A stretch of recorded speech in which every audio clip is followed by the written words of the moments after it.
Okay, bibili muna ako ng pagkain mga ka-OFW bago ako pumasok ng MRT station. Siguro itong bihon na lang. This one? Only one? Yan. Hot dog, how much? This one, $1.60. Just bihon. Kasi may extra charge pala to. So ito na lang bihon mga ka-OFW. Yes please, chili. 120. Okay, $1.20 mga ka-OFW. No need plastic, I'll eat here. Thank you. Thank you so much. Okay, pupwesto tayo dito mga ka-OFW para makain natin na mabilisan tong bihon na to.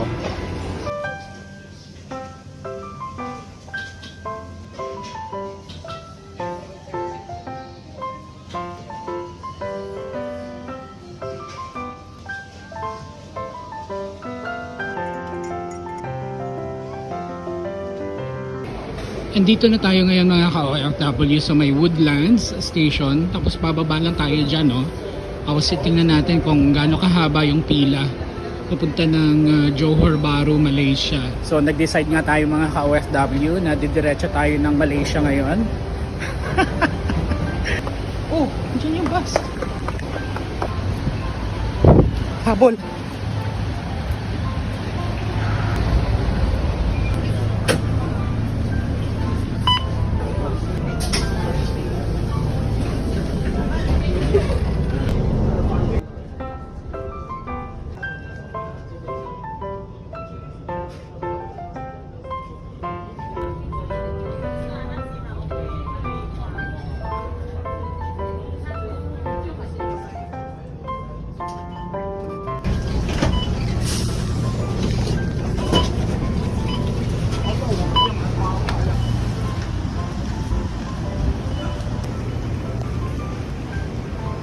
Okay, bawal na ang video dito mga ka-OFW. I'll see you guys later. A few inches later.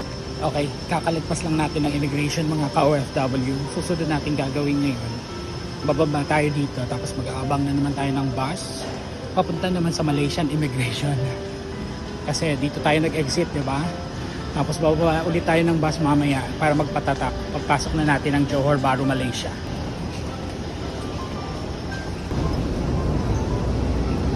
Actually mga ka-OFW, sobrang bilis lang sa immigration. Isa-scan lang yung passport, tapos isa-scan lang yung mata, tapos makakalabas ka na kaagad sa immigration. Hindi ka na pupunta ng cubicle.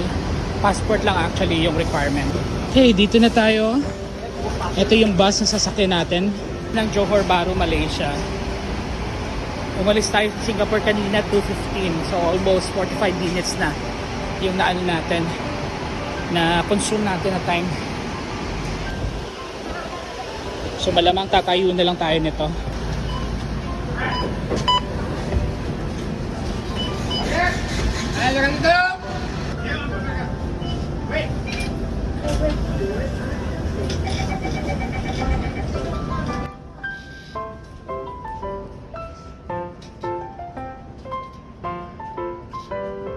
Paglabas natin doon sa may immigration, ayan, Malaysia na kaagad mga ka-OFW.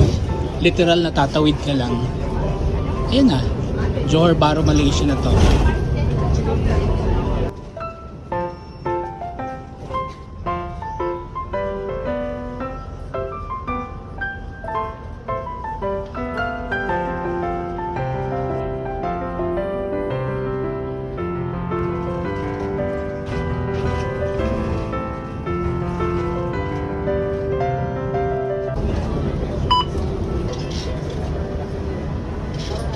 Okay, dito na tayo sa Malaysia Immigration. Ang gagawin natin ngayon mga ka-OFW, papa-stamp lang tayo ng pasaporte natin. Ito, immigration to, packet na to na immigration. So literal na parang lang, halos 45 minutes to 1 hour kasi galing ako ng Woodlands kanina. So yung whole process, mula Woodlands hanggang dito sa may immigration, nasa halos 45 minutes to 1 hour. Depende to kasi pag sobrang busy sa may immigration counter, pag maraming tao, medyo matatagalan. Pero yung bus mga ka-OFW, mabilis naman, on time naman lagi. Ito na tayo sa may immigration. Ito yung immigration sa Johor Bahru, mga ka-OFW. Yan, medyo malaki yung immigration nila. Pero bawal na yung video dito. Magpapastamp lang ako ng passport. So ang kailangan lang I think is pasaporte mo, tapos yung Singapore IC. Hindi ko alam kung hahanapin pa sa atin yung tawag niya, hinihingal ako. Yung arrival card. Ito kagaya nito. So isascan nyo lang ito mga ka-OFW.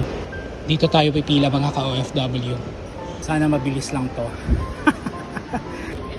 So as soon mga ka-OFW na makalampas kayo doon sa may immigration, sa may border na kayo ng Malaysia, i-on nyo kaagad yung inyong data roaming. Ayan, para makagamit kayo ng wifi dito sa Malaysia. Thank you. Okay, tapos na tayo dito sa may immigration mga ka-OFW, pwede tayong lumabas. So yung present lang natin mga ka-OFW ay yung passport tsaka yung Singapore identification card natin. Dito na tayo sa may Malaysia mga ka-OFW. Ilang beses na ba tayo nakapunta dito sa may Johor Bahru mga ka-OFW? Lagi tayo dito kasi mas mura. Kahit yung mga lokal doon sa kabilang bansa, doon sa Singapore, dito rin nagpupunta sa Johor Bahru. Kasi nga, mura ang mga bilihin dito kumpara sa Singapore mga ka-OFW. So ayan na, sana nakatulong itong video na ito sa mga gusto magpunta dito sa Johor Bahru, Malaysia.